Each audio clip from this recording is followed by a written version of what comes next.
अगर गृह विभाग सम्राट चौधरी जी को दिया गया तो जेडीयू को फाइनेंस और कॉमर्शियल टैक्सेस जैसे महत्वपूर्ण विभाग भी मिले। जिस तरीके से अब गृह विभाग सम्राट चौधरी जी के जिम्मे है, बिहार की जनता का पूरा भरोसा है और पहले से भी जो काम होते आया है, सम्राट चौधरी जी भी बिल्कुल जीरो टॉलरेंस की नीति के हिसाब से काम करेंगे लॉ एंड ऑर्डर को लेकर के।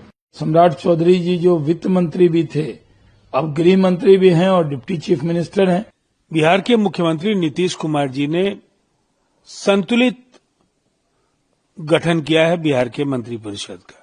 ये पूरी तरह से क्षेत्र, भाषा, जिलों का प्रतिनिधित्व इस मंत्रिपरिषद में हुआ है। अगर गृह विभाग सम्राट चौधरी जी को दिया गया तो जेडीयू को फाइनेंस और कॉमर्शियल टैक्सेस जैसे महत्वपूर्ण विभाग भी मिले।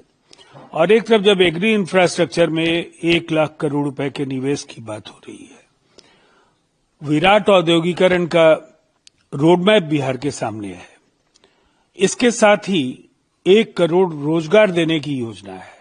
ऐसे में वित्त विभाग की जो भूमिका है बेहद अहम होगी। दूसरी तरफ कॉमर्शियल टैक्सेज राज्य के आंतरिक संसाधनों में एक बड़ा जरिया है जिसके जरिए राज्य के कोषागार में पैसे आते हैं।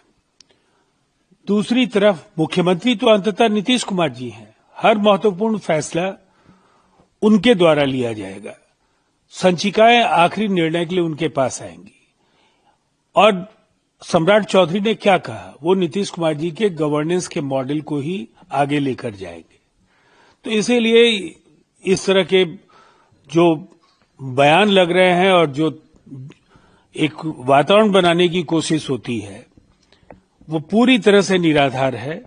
जो लक्ष्य हमने निर्धारित किया है हम हासिल करेंगे और सर्वश्रेष्ठ प्रदर्शन 5 वर्षों में जनता दल यूनाइटेड और राष्ट्रीय जनतांत्रिक गठबंधन करे। ये नीतीश कुमार जी का संकल्प है कि आने वाले 5 वर्षों में बिहार देश के 10 समृद्ध राज्यों की पात में खड़ा हो सके। पहले से भी नीतीश कुमार जी के नेतृत्व में जो सरकार चल रही है, जीरो टॉलरेंस की नीति रही है अपराध के प्रति, लॉ एंड ऑर्डर के प्रति। 2005 से पहले की जो स्थिति थी उसमें कानून व्यवस्था में जमीन आसमान का फर्क आया। आज कानून का राज है। जिस तरीके से अब गृह विभाग सम्राट चौधरी जी के जिम्मे है, बिहार की जनता का पूरा भरोसा है और पहले से भी जो काम होते आया है, सम्राट चौधरी जी भी बिल्कुल जीरो टॉलरेंस की नीति के हिसाब से काम करेंगे लॉ एंड ऑर्डर को लेकर के। बिहार में लॉ एंड ऑर्डर मेंटेन रहेगा, अपराधी जो भी अगर गलत करते हैं, कुछ उल्टा-सीधा करते हैं तो उनको कार्रवाई। बिल्कुल बिल्कुल, इस पे कोई सवाल नहीं है। बिल्कुल अपराधियों को अपराध छोड़ना होगा, सही रास्ते पे आना होगा। जीरो टॉलरेंस की नीति रहेगी सरकार की और सरकार बिल्कुल लॉ एंड ऑर्डर के मामले में सख्ती से पेश आएगी।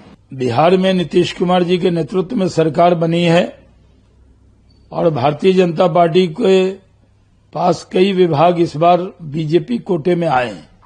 गृह विभाग भी हमारे कोटे में आए हैं और सम्राट चौधरी जी जो वित्त मंत्री भी थे, अब गृह मंत्री भी हैं और डिप्टी चीफ मिनिस्टर हैं, विधानमंडल दल के नेता हैं, उनको ये विभाग मिला है। बिहार के अंदर जो कानून का राज है, सुशासन है, वो स्थापित है, उसको और मजबूती से स्थापित किया जाएगा। सम्राट चौधरी एक बेहतरीन नेता हैं और गृह मंत्री के तौर पर बिहार के वो अच्छा काम करेंगे, ऐसा विश्वास है। सामाजिक राजनीतिक जीवन में रहते हुए मैं इतना बात समझता हूं कि ये मुख्यमंत्री का प्रीरोगेटिव होता है कि कौन सा विभाग किसको दिया जाए। और जब उन लोगों ने तय किया है और बीजेपी बड़ी पार्टी है तो दिया है, अच्छा है। हम उनको शुभकामनाएं देते हैं और उम्मीद करते हैं कि बिहार में जिस तरह से गुंडा राज स्थापित हुआ है पिछले कई सालों से, उसमें सुधार आएगा। सर, आपकी पार्टी के कुछ कार्यकर्ता हैं जो कि चुनाव के जैसे ही रिजल्ट आए उसके बाद उनकी नाराजगी अलग अलग नेताओं के प्रति बनी हुई है। एक वीडियो भी सामने आया जिसमें कुछ लोग नाराजगी व्यक्त कर रहे हैं, कुछ लोगों का नाम भी उसमें ले रहे हैं। आपको लगता है कि जो लोग इसमें जिम्मेदार हैं या अगर कहीं जाने अनजाने में अगर गलती हुई है तो उनको नैतिकता के तौर पे उनके ऊपर कोई कार्रवाई होनी चाहिए ताकि कार्यकर्ता संतुष्ट रहें भविष्य के लिए? नैतिकता तो अपने लिए होती है, कल ही मैं देखा हूं ये भी कि महिला कांग्रेस की अध्यक्ष नैतिकता के आधार पर इस्तीफा कर दी। तो नैतिकता के लिए किसी का दबाव थोड़ी ही होता है, और पार्टी क्या दबाव बनाएगी। हार हुई है, हम लोग के लिए निराशा की बात है।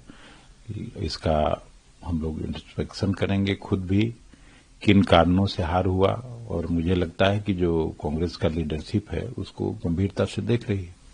क्या आते हैं कि कुछ कारणों से कुछ लोगों पर अगर कार्रवाई हो तो कार्यकर्ताओं के अंदर एक सही मैसेज जाएगा, चाहे फिर वो प्रभारी हो या अध्यक्ष हो या कोई अन्य सांसद हो। देखिए, कुछ कार्यकर्ता जो टिकट की उम्मीद में दुखी हुए होंगे, कुछ कार्यकर्ता जो बरगलाए गए होंगे, सब लोगों को अभी आत्मसंयम बरतना चाहिए। खराब रिजल्ट से निराश नहीं होना चाहिए। आगे हम लोग कैसे एक अच्छा सा रोड मैप बना के लड़ें, उसकी तैयारी करनी चाहिए। निराशा